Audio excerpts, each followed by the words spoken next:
Welcome in Srimati R.J. Kaneria Girls High School Home Learning Program. Subject English. વિદ્યાર્થીની બહેનો, આપણી સ્કૂલની YouTube ચેનલમાં આપ સૌનું સ્વાગત છે. આજે આપણે યુનિટ 4 લેંગ્વેજ ફંક્શન જોવા જઈ રહ્યા છીએ. તમને થશે કે સર સ્ક્રીન ઉપર તો સ્ટાન્ડર્ડ 11th અને 12th બંને દેખાય છે. તો તમને જણાવી દઉં કે આપણું જે 12મા ધોરણનું પેપર છે એ પેપરનું ગ્રામર છે ને, that is mixture of 11th and 12th both. એ 11 અને 12 બંનેના ગ્રામરને સાથે કરી અને ડિઝાઇન કરવામાં આવ્યું હોય છે. એટલે આપણા માટે 11th અને 12th એ બંને અલગ નથી, આપણા માટે બંને એક જ છે. તમારા 11માના પણ તમામ ટૉપિકનું રિવિઝન કરવાનું છે, સાથે સાથે 12માના પણ તમામ ટૉપિકને જોવાના છે. અને on the basis of that thing, એ જ વસ્તુના પાયા ઉપર તમારું આખું પેપર રચાયેલું હશે. તો આપણી આ સ્કૂલ ચેનલને લાઈક કરો, સાથે સાથે સબસ્ક્રાઈબ કરો અને શેર પણ કરો, જેથી કરીને આ કોવિડ-19ની મહામારીમાં જે વિદ્યાર્થીઓ ઘરે બેસીને અભ્યાસ કરે છે એ લોકોને આનો પૂરતો લાભ મળે. તો શરૂ કરીએ. લેંગ્વેજ ફંક્શન, જેનું ટાઇટલ છે expressing manner of an action. મેનરનો મતલબ શું થશે? રીત, ક્રિયાની રીત. કોઈ પણ પ્રકારની ક્રિયા, ફોર એક્ઝામ્પલ અહીંયા તમને ક્રિકેટની ક્રિયા દેખાય છે, ક્રિકેટ રમવાની ક્રિયા દેખાય છે, તો એ ક્રિયાની રીતની વાત જે ફંક્શન કરશે એને આપણે expressing manner of an action કહીએ. જોકે આપણા ચોથા યુનિટના બંને રીડ જે છે એ રીડમાં 2 ફંક્શન આપેલા છે, અને બીજું ફંક્શન છે making supposition of an action. સપોઝિશનનું ને તમે સમજશો ધારણાના માધ્યમથી, ક્રિયાની ધારણા. એકમાં ક્રિયાની રીત છે, મેનર છે, અને બીજામાં ક્રિયાની ધારણા છે. તો આ બંનેને સાથે એટલા સમજવા પડે કે both the language functions are mostly similar. એ આમ મોટાભાગે તમને સરખા જેવા લાગશે, બટ સેમ નથી, સરખા નથી. એટલા જ માટે આપણે સાથે સમજીએ. That is why you can understand the hairline difference between this two. તમને ખબર પડે કે આ બંને વચ્ચે ડિફરન્સ શું છે. અને એ ડિફરન્સ ક્લિયર કરવા માટે લેટ્સ સી એક્ઝામ્પલ. એક એક્ઝામ્પલ જુઓ. He plays cricket as his coach advises. As અહીંયા લેંગ્વેજ આઇટમ છે, અથવા તો આપણે એને સંયોજક કહી શકીએ, જેને તમે સમજશો કે જેવી રીતે, કે જેવી રીતે એના કોચ એને સલાહ આપે છે એ રીતે એ ક્રિકેટ રમે છે. That means action is play. ક્રિયા કઈ થઈ? રમવાની. અને ક્રિયાની રીત કઈ છે? તો કે જેવી રીતે એના કોચ એને એડવાઇસ કરે છે એ એની મેનર થશે. That is why it is called expressing manner of an action. એ જ રીતે આ વાક્ય જુઓ જી. He plays cricket as if he were a coach. એ ક્રિકેટ રમે છે જાણે કે એ કોચ હોય. In reality he is not a coach. વાસ્તવિકતામાં એ કોચ છે નહીં, પણ એની ધારણા છે. એ ક્રિકેટ રમે છે જાણે કે એ કોચ હોય. અને આવી ધારણા રજૂ કરવા માટે લેંગ્વેજ આઇટમ વપરાય છે એઝ ઇફ. ક્લિયર? હજુ એક વાક્ય જુઓ. He plays cricket like his coach. એ એના કોચની જેમ જ ક્રિકેટ રમે છે. તો આ તરફ he plays cricket as if he had hit the century. એ ક્રિકેટ રમે છે જાણે કે સેન્ચુરી ફટકારવાનો હોય. એકચ્યુઅલી એણે સેન્ચુરી ફટકારી નથી, બટ એ એની માત્ર ધારણા છે. તો I hope you understand the difference between 2 functions, manner of an action and supposition of an action. જો આ તમને હજુ કોન્સેપ્ટ ક્લિયર ન થયો હોય તો એને આપણે ડિટેલમાં લઈ જઈએ. ફોર એક્ઝામ્પલ, જ્યારે કોઈ વ્યક્તિ બીજી વ્યક્તિની જેમ કાર્ય કરે, અથવા તો એ વ્યક્તિના કાર્યની રીત કે પદ્ધતિને અનુસરે, ત્યારે આ લેંગ્વેજ ફંક્શનનો ઉપયોગ થાય. જ્યારે અહીંયા શું થશે કે જ્યારે કોઈ વ્યક્તિ બીજી વ્યક્તિની જેમ ક્રિયા કરે એવી ધારણા રજૂ કરે ત્યારે આ લેંગ્વેજ ફંક્શનનો ઉપયોગ થાય. એકમાં પદ્ધતિની વાત થઈ અને એકમાં ધારણાની વાત થઈ. હજુ આને બેસ્ટ રીતે સમજવા માટે એક એક્ઝામ્પલ જોઈ લો. The eye jumps from the building as the Spider-Man does. જેવી રીતે સ્પાઈડરમેન જમ્પ કરે છે એવી જ રીતે ધ્યેય છે બિલ્ડિંગ ઉપરથી જમ્પ લગાવે છે. સ્પાઈડરમેનની જમ્પ લગાવવાની રીતને ધ્યેય છે એ અનુસરે છે. અહીંયા ક્રિયા કઈ છે? જમ્પ લગાવવાની. અને ક્રિયાની રીત કઈ છે? According two Spider-Man. સ્પાઈડરમેન જેવી રીતે જમ્પ કરે છે એવી રીતે. અહીંયા એક વસ્તુ તમને ખાસ સમજાવું કે પહેલા વાક્યમાં જે જમ્પ લીધું છે, જો એનું એ ક્રિયાપદ આપણે બીજા વાક્યમાં મૂકવાના હોય, દેટ મીન્સ રિપીટેશન કરવાના હોય, તો you should avoid the repetition of that verb. તો તમારે એ વર્બનું રિપીટેશન ટાળવાનું છે અને એ વર્બની જગ્યાએ ડુ, ડઝ કે ડીડ મૂકવાનું છે according to your tense. Clear? હવે એવી જ રીતે નીચેનું એક્ઝામ્પલ જુઓ. The eye jumps from the building as if he was the Spider-Man. ધ્યેય છે બિલ્ડિંગ ઉપરથી જમ્પ લગાવે છે જાણે કે સ્પાઈડરમેન હોય. Actually Dhyey is a simple and common boy, not a Spiderman. એક સિમ્પલ છોકરો છે, એ સ્પાઈડરમેન નથી, બટ એ સ્પાઈડરમેનની ધારણા રાખે છે. એટલે એઝ ઇફ ધારણા બતાવે અને એઝ છે એ મેનર બતાવે. હવે હું વિચારું છું કે આ બંને વચ્ચેનો જે ડિફરન્સ છે એ તમને ક્લિયર થઈ ગયો હશે. હવે પ્રશ્ન એ થાય કે સર આ ફંક્શનની અમારે પ્રિપેરેશન કેવી રીતે કરાય? તો વેરી સિમ્પલ. પહેલાં તો તમે એની લેંગ્વેજ આઇટમ જોઈ લો. For example, expressing manner of an એક્શનની લેંગ્વેજ આઇટમમાં તમારે બે વસ્તુ યાદ રાખવાની, એઝ અને લાઇક. એઝનું ગુજરાતી એટલે શું કે જેવી રીતે, જે સંયોજક છે, અને લાઇકની જેમ, જે અહીંયા પ્રેપોઝિશન જેવું કામ કરે છે. અને એના માટે સિમ્પલ મેકિંગ સપોઝન ઓફ એક્શનમાં પણ લેંગ્વેજ આઇટમ એઝ ઇફ અને એઝ ધો વપરાય છે, જેનું ગુજરાતી થાય જાણે કે. એઝ ઇફ પણ જાણે કે અને એઝ ધો પણ જાણે કે, પણ વધુમાં વધુ આપણે એઝ ઇફના ઉપયોગ વધારે આવે છે. બંનેની વાક્ય રચના તમે ચેક કરી લો. મેનર ઓફ એન એક્શનમાં પહેલાં કર્તા લેવાનું, પછી ક્રિયાપદ લેવાનું, ત્યાર પછી અન્ય શબ્દ કે ઓબ્જેક્ટ હોય તો મૂકો, અધરવાઇઝ બંને વાક્યને જોડવા માટે એઝ મૂકો, અને ત્યારબાદ ફરી એક વખત વાક્ય સબ્જેક્ટ અને વર્બ.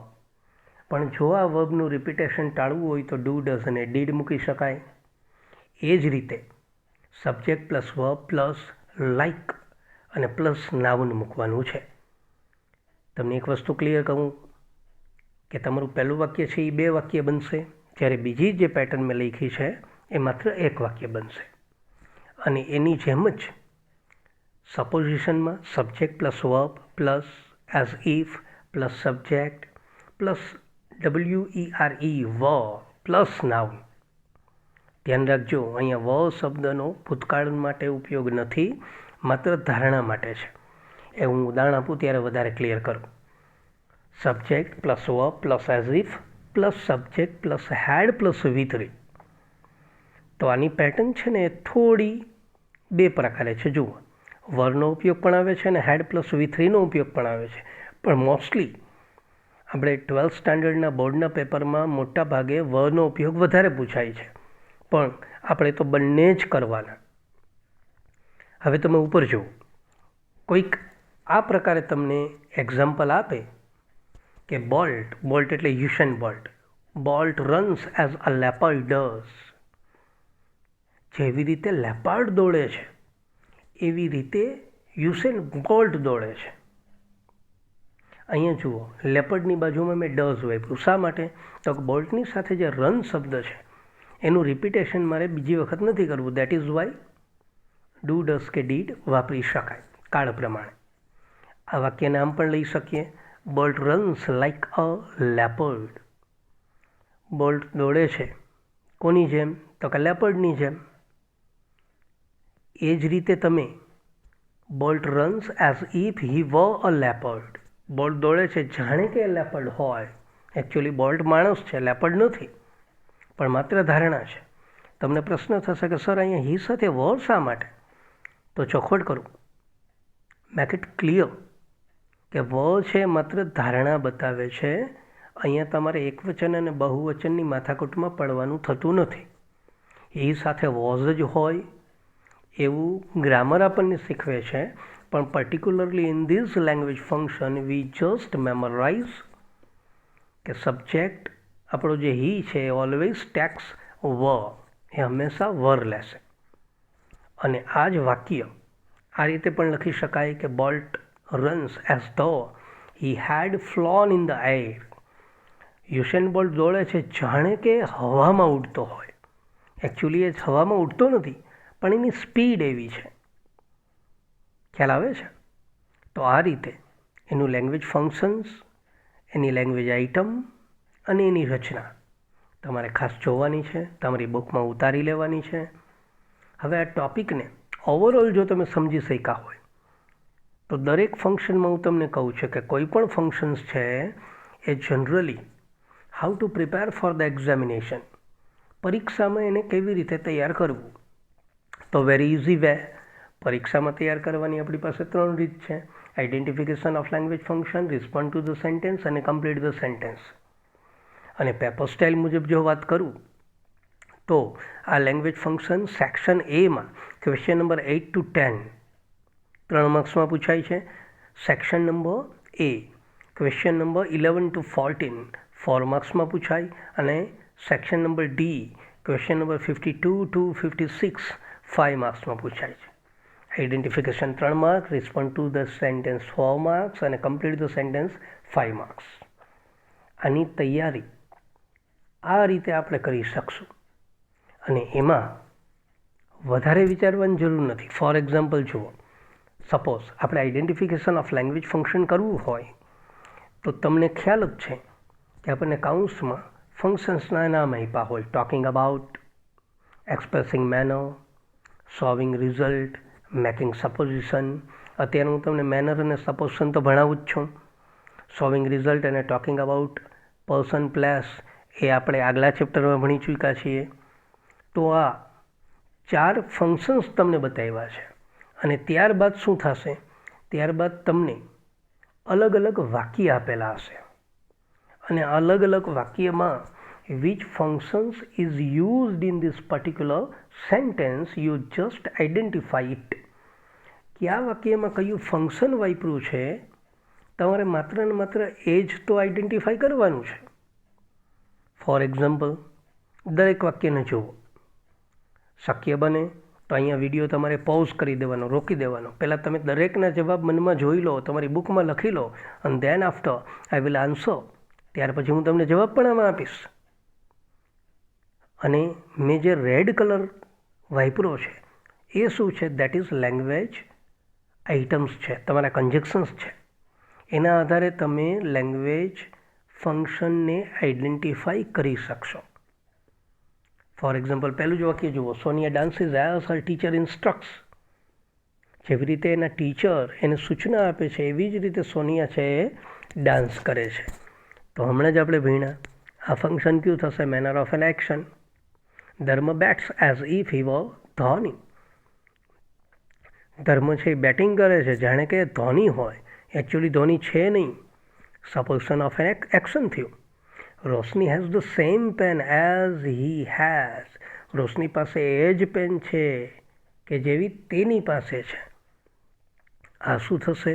આ ટોકિંગ અબાઉટ થિંગ થાય. અહીંયા મારાથી પર્સન લખાઈ ગયું છે પણ ટોકિંગ અબાઉટ થિંગ થશે. બરાબર. Jagu serves the needy like a nurse. એક નર્સની જેમ જાગુ છે એ જરૂરિયાતમંદની સેવા કરે છે. તો આ પણ ફંક્શન થશે manner of an action. They is smart enough to solve it. હવે તમે લેંગ્વેજ ફંક્શનની લેંગ્વેજ આઇટમ યાદ રાખી હોય તો ઇનફ છે એ સોલ્વિંગ રિઝલ્ટમાં આવે. Rajvi swims as if she were a fish. Rajvi છે એ તરે છે જાણે કે માછલી હોય. Supposition of an action. અને Harsh talks with me as my boss does. Harsh મારી જોડે વાત કરે છે. કેવી રીતે? તો કે જેવી રીતે મારા બોસ મારી જોડે વાત કરે. તો એ મેનર થશે. છે ઇઝી. તો it's a very easy to identify language function from the sentence. એટલે પહેલી વસ્તુ તો આપણી આ રીતે પૂરી થાય. હવે આપણે જઈએ રિસ્પોન્ડ ટુ ધ સેન્ટેન્સમાં. અને રિસ્પોન્ડ ટુ ધ સેન્ટેન્સ આ રીતે તમને એક સંવાદ આપે છે. ફોર એક્ઝામ્પલ, ગોપી શું કહે છે કે how does Manan behave with you. Manan તારી જોડે કેવું વર્તન કરે છે? તો પૂનમ એને જવાબ આપે છે. પણ તમારે પૂનમના જવાબમાં expressing manner of an action શોધવાનું છે. હવે એના માટે તો કે રિસ્પોન્ડ ટુ ધ સેન્ટેન્સ આપણી પાસે એમસીક્યુમાં છે. આપણને એક્ઝામમાં એમસીક્યુ મારફત પૂછાય. તો પહેલાં તો 4 વાક્યોનો અભ્યાસ કરી લેવાનો. દરેકમાં કોઈક ને કોઈક પ્રકારનું ફંક્શન છે. પણ આપણું ફોકસ શું હોવું જોઈએ? મેનર ઓફ એન એક્શન શોધવાનું અને ગ્રામેટિકલ કરેક્ટ. ગ્રામરમાં પણ એ યોગ્ય જ હોવું જોઈએ. તો 4 સેન્ટેન્સને પહેલાં ડિટેલમાં જોવાના અને ત્યાર પછી તમે તમારો સાચો જવાબ ટીક કરી શકો. અહીં આપણો સાચો જવાબ છે Manan behaves as a police inspector does. કારણ કે મેનર ઓફ એન એક્શન માંગ્યું છે. ઘણા વિદ્યાર્થીને એવું લાગે કે સર સી પણ સાચું લાગે છે. વાત સાચી. એમાં એઝનો ઉપયોગ કર્યો છે, પણ પાછલું વાક્ય જુઓ, હી વ. જ્યારે WERE આવે ત્યારે જનરલી આપણે સપોઝશનનો ઉપયોગ કરીએ છીએ. એટલા માટે આ ગ્રામેટિકલી રોંગ છે, કારણ કે આગળ એઝ છે. એઝ ઇફ હોવું જોઈએ. તો એ રીતે રિસ્પોન્ડ ટુ ધ સેન્ટેન્સમાં તમને ઇઝી પડશે. એક બીજું સેન્ટેન્સ જુઓ. રાજુ શું કહે છે કે how does Nayan write a poem. કે નયન કવિતા કેવી રીતે લખે છે? તો મયુર જવાબ આપે છે. પણ making supposition of an action એ શોધીને તમારે જવાબ આપવાનો થાય. દાખલા તરીકે એમાં એવું કીધું છે કે Nayan writes a poem at ease. સરળતાથી લખે છે. બીમાં એવું કહે છે કે Nayan writes a poem through his imagination. પોતાની કલ્પના શક્તિથી એ પોએમ લખે છે. અને C, Nayan writes a poem as a great poet does. Nayan કવિતા લખે પણ કેવી રીતે? જેવી રીતે એક મહાન કવિ લખતો હોય એમ લખે છે. અને ડી શું કહે છે? Nayan writes a poem as if he was a great poem. Nayan કવિતા લખે છે જાણે કે એ મહાન કવિ હોય. તો પહેલાં તો નક્કી કરો સપોઝિશન કેટલામાં તમને દેખાય છે. તો 4 વાક્યમાંથી સપોઝિશનવાળું વાક્ય એક જ દેખાય છે મને અત્યારે. અને એ જવાબ તમે બોલો છો એ જ D. Nayan writes a poem as if he was a great poet.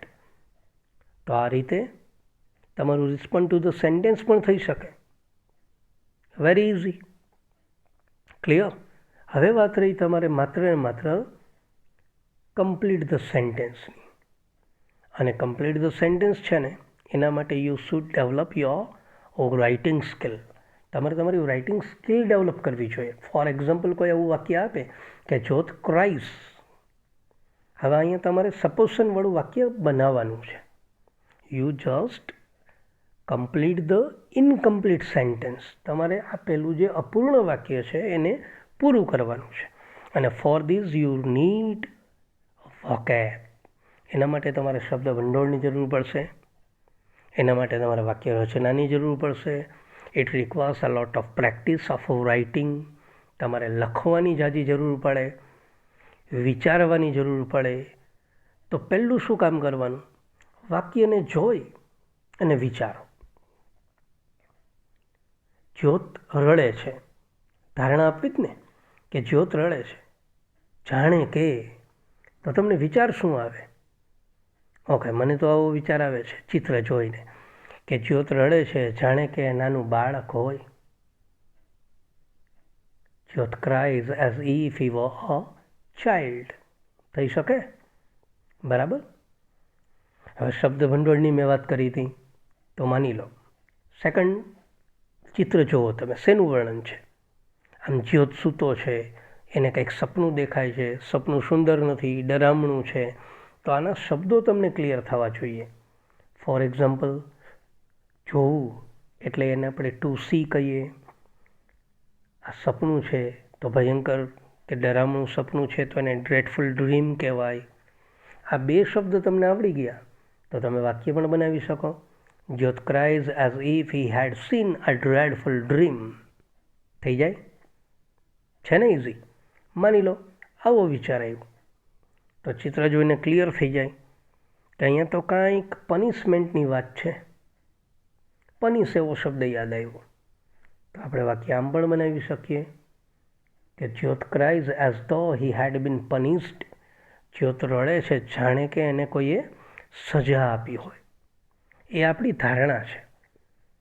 એ તો આપણે પૂછીએ ને જઈને કે બેટા તું શા માટે રડે છે, ત્યારે એ આપણને કહે કે રડવાનું કારણ એ છે કે આજે મારે સ્કૂલે જવાનું છે. એ વાસ્તવિકતા થઈ.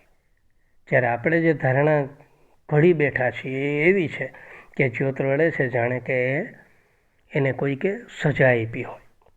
તો કમ્પ્લીટ ધ સેન્ટેન્સ પણ સરળ બને જો તમારી પાસે પૂરતો શબ્દભંડોળ હોય, કલ્પના શક્તિથી વાક્ય વિચારવા પડે. And then after you need to practice. પછી તમારે એની પ્રેક્ટિસ કરવી પડે. બરાબર છે.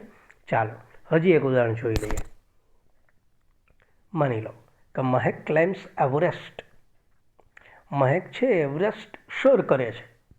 આમાં પણ સપોઝન આપવાનું છે તો વાક્ય જોઈને મને યાદ આવે 11મું ધોરણ, અરુણિમા સિન્હા. હવે તમે વિચારો પહેલાં આપણને યાદ તો આવવું જોઈએ ને કે અરુણિમા સિન્હા છે એણે એવરેસ્ટને સર કરેલો છે. ઓકે, તો એને ધ્યાનમાં રાખી અને તમે વાક્ય બનાવી શકો કે મહેક ક્લાઇમ્સ એવરેસ્ટ એઝ ઇફ હી વર અરુણિમા સિન્હા. માની લો આ વાક્ય ન બનાવવું હોય તો બીજું ચિત્ર તમને દેખાય છે એ છે બચેન્દ્રી પાલ. આવી કલ્પના કરો અને ત્યાર પછી તમને ક્લિયર થવું જોઈએ કે આના ઉપરથી પણ વાક્ય બની શકે મહેક ક્લાઇમ્સ એવરેસ્ટ એઝ ઇફ શી વર બચેન્દ્રી પાલ. માની લો આના આધારે તમે ત્રીજું વાક્ય આમ પણ બનાવી શકો Mahek climbs Mount Everest as if she were a great mountaineer. Mahek Mount એવરેસ્ટને સર કરે છે જાણે કે એ મહાન પર્વતારોહક હોય. તો વાક્ય તો બની જ શકે. યુ જસ્ટ શું કરવાનું છે, તમારે કલ્પના તમારી વધારવાની છે અને કલ્પના પ્રમાણે તમારી પાસે શબ્દ ભંડોળ હોવો ફરજિયાત છે. માની લો કોઈ આવું વાક્ય આપીએ Reena fights in the ring. શું બતાવવાનું છે? Manner of an action. તો પહેલાં તો રીનાવાળું વાક્ય વિચાર કે રીના છે એ બોક્સિંગની રિંગમાં ફાઇટ કરે છે, પણ કેવી રીતે? તો કે મેરી કોમ. અહીંયા મને મેરી કોમનું ચિત્ર દેખાય છે તો સરળતાથી આમ મૂકી શકાય Reena fights in the ring as Mary Kom does. જેવી રીતે મેરી કોમ લડે છે એવી રીતે જ રીના છે એ રિંગમાં લડે છે. થઈ શકે? ઓકે, હવે તમને એક નવો શબ્દ મનમાં આવ્યો ઇન્સ્ટ્રક્ટ, સૂચના આપવી. તો એના આધારે પણ વાક્ય બનાવી શકાય કે Reena fights in the ring as Mary Kom instruct. જેવી રીતે મેરી કોમ સૂચના આપે છે એવી રીતે રીના છે એ રિંગમાં ફાઇટ કરે છે. તો વાક્ય તો તમે ઈચ્છો એ પ્રમાણે બને કે Reena fights in the ring as a professional boxer does. જેવી રીતે કોઈ વ્યાવસાયિક બોક્સર લડે છે એવી રીતે જ રીના રિંગમાં લડે છે. તો માત્ર જરૂર છે તમારી કલ્પના શક્તિની, સાથે સાથે થોડા શબ્દ ભંડોળની. અને એ હોય એટલે કમ્પ્લીટ ધ સેન્ટેન્સ પણ તમારા માટે સરળ. ફોર એક્ઝામ્પલ જુઓ, ફોર્થ સેન્ટેન્સ જુઓ, Tirth works on a computer. Tirth computer ઉપર કામ કરે છે. તો મને પહેલો વિચાર આવે 11મા ધોરણમાં ભણાવ્યું હતું પ્રણવ મિસ્ત્રી. તો સીધું આ વ્યક્તિનું નામ મગજમાં આવે તો વાક્ય તો સરળતાથી બની જાય Tirth works on computer like Pranav Mistry. માની લો એડવાઇસ શબ્દ યાદ આવે છે તો Tirth works on computer as Pranav Mistry advises. આમ પણ બની શકે. થાય છે ક્લિયર? બરાબર. આ વાક્યને આમ પણ લઈ જઈ શકાય Tirth works on computer as an IT expert does. વિદ્યાર્થી મિત્રો, તમે ઈચ્છો તો કમ્પ્લીટ ધ સેન્ટેન્સ પણ ખૂબ જ સરળ છે અને ઇન્ટરેસ્ટિંગ છે. અને હું માનું કે જો આ રીતે તમે પ્રેક્ટિસ કરો તો ડેફિનેટલી અંગ્રેજી તમારા માટે એક ગેમ બની જાય અને સરળ બની જાય. ક્લિયર? તો આ હતું યુનિટ 4. 2 ફંક્શન મેં તમને શીખડાવ્યા, મેનર અને સપોઝિશન. ચાલો મળીએ યુનિટ નંબર 5માં. ત્યાં સુધી stay home, stay safe. Thank you very much.